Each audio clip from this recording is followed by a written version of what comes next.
Welcome to the beach. I brought my IKEA bag. Always take an IKEA bag to the beach. It's a thing. I've got my hat, just in case it gets sunny. Unlikely. There's a cagoule in here somewhere, because it is Britain. I've got my ball. I've got my bucket and spade, so I should be fine. Do you know what? We loved doing beach last year so much that we decided to just do beach again. Because it's just really good to recognise that our faith is fun and that we are a family together and that sometimes God does stuff in us which is serious and deep, and sometimes at the same time he does stuff which is just fun. So Reach at the Beach, Reach Derby at the Beach it's about having fun together. It's going to be about exploring what it means to be family together. And we're going to talk about what it means to rest and have time in God's presence. We're going to talk about some of the things that we are called to do together. Some of the things that God is saying when he says to us as a people, let's go. And we're going to do that over the next few weeks. But I wanted to start us off with one of the few places in the Bible where we see God's family on a beach together. And it's in Exodus 14.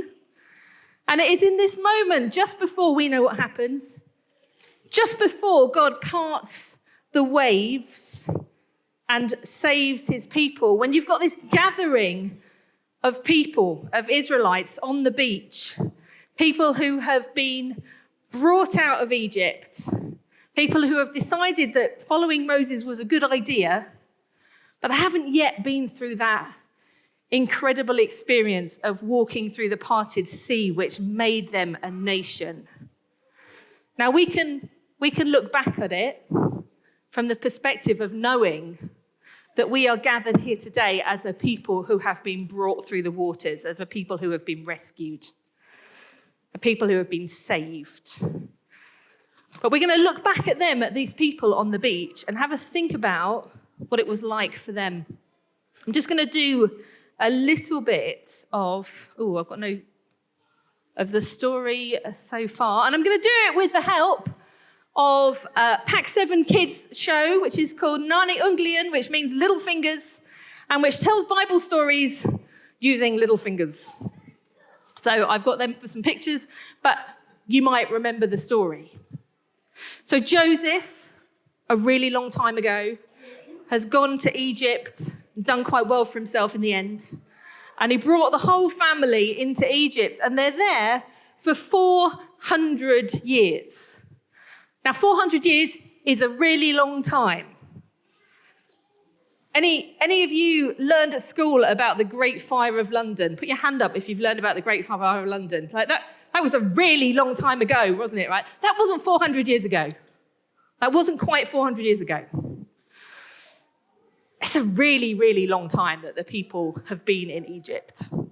And they've been, in that time, they've been in slavery. And maybe you remember this bit of the story, if you were here, from Becky from last week. That Moses' mum, when Pharaoh was just getting really stressed at how fast the Israelites were multiplying, and he decides that he's going to deal with that by killing the firstborn, by killing the children, all the male babies. And Moses' mum decides that she's not going to let that happen. And when he gets too big to hide under the bed anymore, she puts him in a basket and he floats off down the river. And to cut a very long story short, Moses grows up, gets himself into a bit of trouble, runs out into the desert, hangs around as a shepherd for a really long time. And then this happens. He has an encounter with God. An encounter with God, and then in this encounter, God looks like fire. And what God says to Moses is, I have heard their cry. The people have been crying out because they're slaves, they're being oppressed. And God says to Moses, I have heard the cry of the people. There are times when we wonder whether God is hearing the cries that we are crying out. But I think that, like Moses, God says to us, I've heard your cry. I'm going to do something. I'm doing something. And he does do something. And Pharaoh is not keen to let the people go. And so God sends plagues to convince Pharaoh that he is powerful, to show Pharaoh, to show Egypt that God is more powerful even than Egypt. And I think this is meant to be a plague of flies, I'm thinking. And so it gets to the point where Pharaoh just says, okay, go. And Moses leads the people and they go. And they go out into the desert. They go out into the unknown. And weirdly, God doesn't take them the easy way back to the promised land. He sends them an odd way, a difficult way. This is a bit like on a match day, for me on North Derby, deciding to go to Shalley's house in South Derby and deciding, oh, I know what I'll do. I'll go through Pride Park. Like, that would be a really stupid thing to go. It's not very direct, and it's going to be difficult. But no, God sends them a difficult way. And they end up here. We don't know where here is, because the Bible is not particularly concerned with the geography. It's concerned with what's happening. But it's on a beach, on the edge of a sea, in a desert. And this is where God tells the people to camp. They haven't ended up here by accident. They've been led by God's presence. And this time it's a moving fire, not just a fire that isn't burning up on a bush. God's presence is going ahead of them as a pillar of moving fire. Fire at nighttime, cloud in the daytime. And that's what the people are following. And they followed it to here, and God says, camp here. And do you know what? It even says, camp here, everyone will think this is a stupid place to camp. Because it's like this. Okay, this is a moment from my childhood for you. Yeah, and I can say anybody over 50 will remember what this is. But this is the moment that the Israelites are finding themselves in. In fact, this is the moment that God has put them in on purpose. I showed this to Katie last night, and I said, what does this say to you? And she said, well, that's a bad guy. I said, yeah. And the bad guy's coming, and there's nowhere for him to go. And that is exactly the situation of these people on the beach. The bad guy is coming, and there is nowhere for them to go. Because just after God tells them to camp on this beach, where there's the sea in front of them, and none of them can swim, and there are mountains beside them, so there's nowhere else to go. And then that's the moment at which Pharaoh appears, and they are trapped with their enemy, their powerful enemy, right behind them. And you see, we've read the end of the story, so we know what happens next. But as far as Israel are concerned, this is a wall. This is impossible to get past. There's no option to build a raft or to swim. It's a wall behind them, and they're facing an enemy in front of them. So here we are. Right, so in order to get our heads around this, I think we need to just make it happen slightly. So I need a Moses. Do I have a volunteer to be Moses? Jonathan Leach, you can be Moses.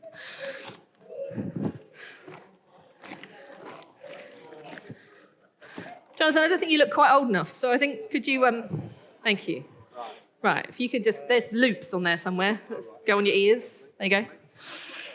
Yeah, you can go over here. You're on the beach. So Moses has led the people to the beach. And in the scripture, it describes it as being like an army. So we might imagine we might imagine that the army is kind of made up of youngish fighting men. So we can have, who can I see? I can see Dan, sorry. I can see Joel, right? You can come and be men on the beach.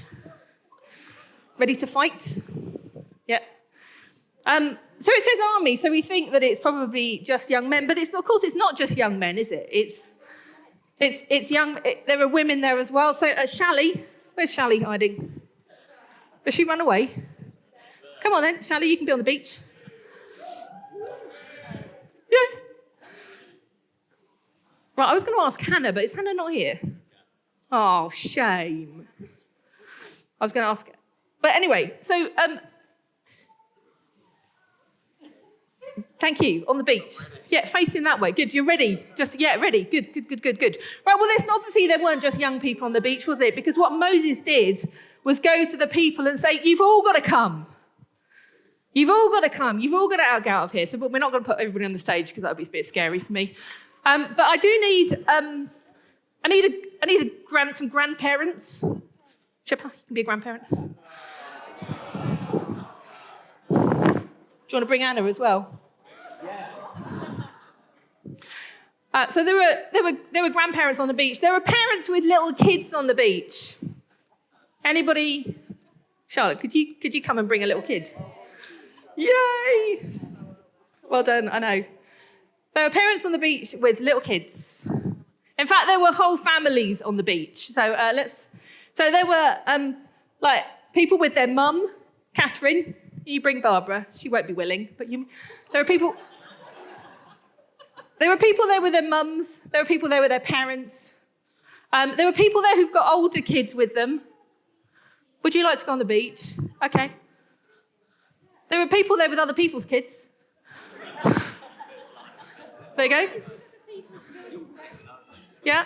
So I don't think there was anybody in high heels, though, I'm thinking. Who else would we have on the beach? Is there anybody who's got a baby with them? Anybody who's got a baby with them that could come and be on the beach? Bring a baby. Oh, marvellous. You can bring the buggy if you like. Oh, there were people on the beach with teeny tiny babies. Wow.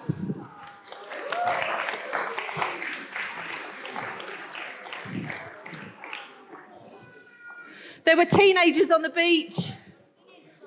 Okay, I'm going to spot a teenager. Spotting a teenager who will speak to me again if I make them come up here. Yasin. Excellent. There were teenagers on the beach. And there were great grandparents on the beach. Betty, can you come and be on the beach?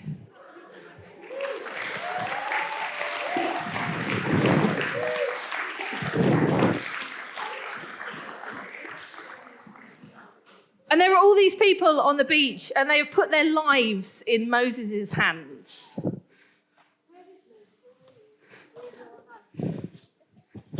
And do you know what happens next? What happens next is that Pharaoh shows up. Right, now I need somebody to be Pharaoh. Preferably somebody fairly tall, because chariots were scary. So have we got any... There's a man. You'll be Pharaoh, won't you? Looking over your shoulder.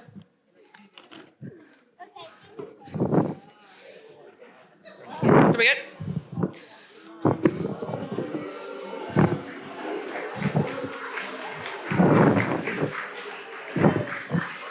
Right, it's a low-budget production. So you get a chariot, but it hasn't got any wheels or a horse. There you go.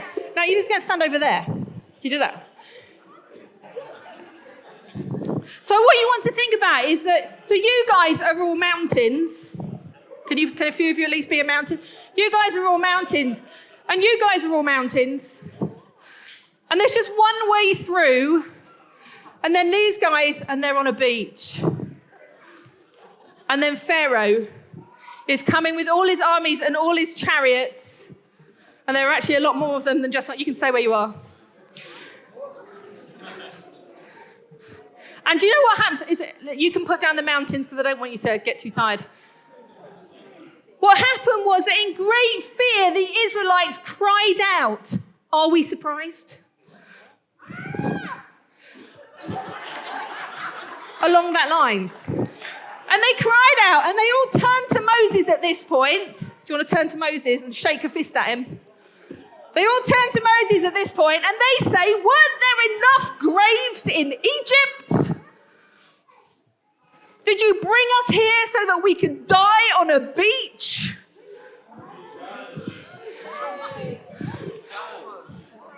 So this is what the beach looked like. This is not a glorious moment of people realizing already what God is going to do. This is a moment of everybody turning on Moses and saying, why did you bring us here to die here? And what Moses said to them is, don't be afraid. Stand firm and see the deliverance that the Lord will accomplish. These Egyptians that you see today, these Egyptians that you can see today, which are terrifying you, you are never going to see them again. The Lord will fight for you.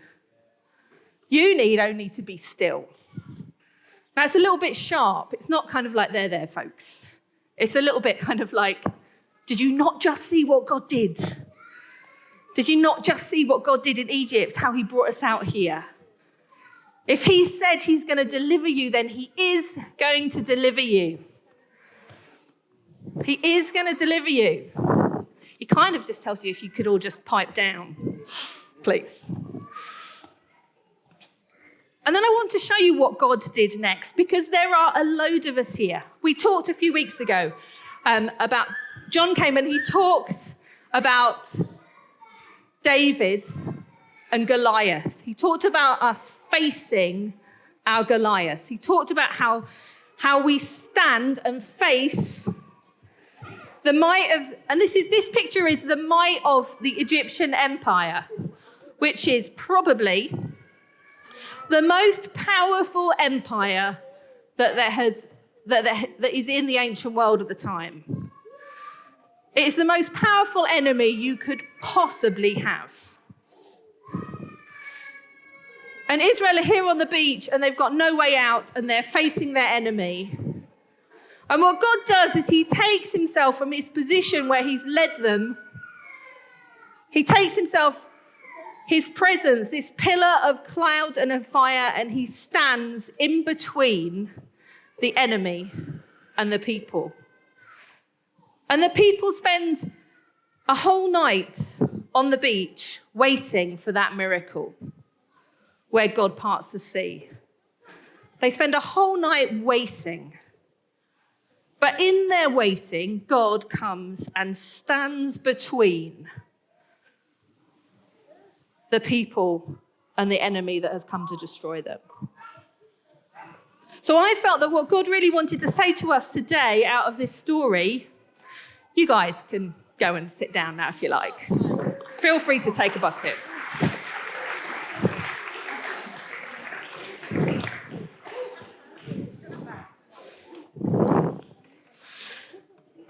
I felt like what God really wants to say to us about this story is there are times when we have to wait for the miracle. But if God has said that he is going to deliver us, then he is going to deliver us. If God has said that he is going to defeat the enemies in our lives, then he is going to defeat the enemies. Now, it's really interesting, the place names in the beginning of Exodus. I'm not going to attempt to say them because they're really tricky. But God says that they should camp near a place called Migdol, which is an Egyptian fortress. And he says that they should camp in the place in the mouth of the river.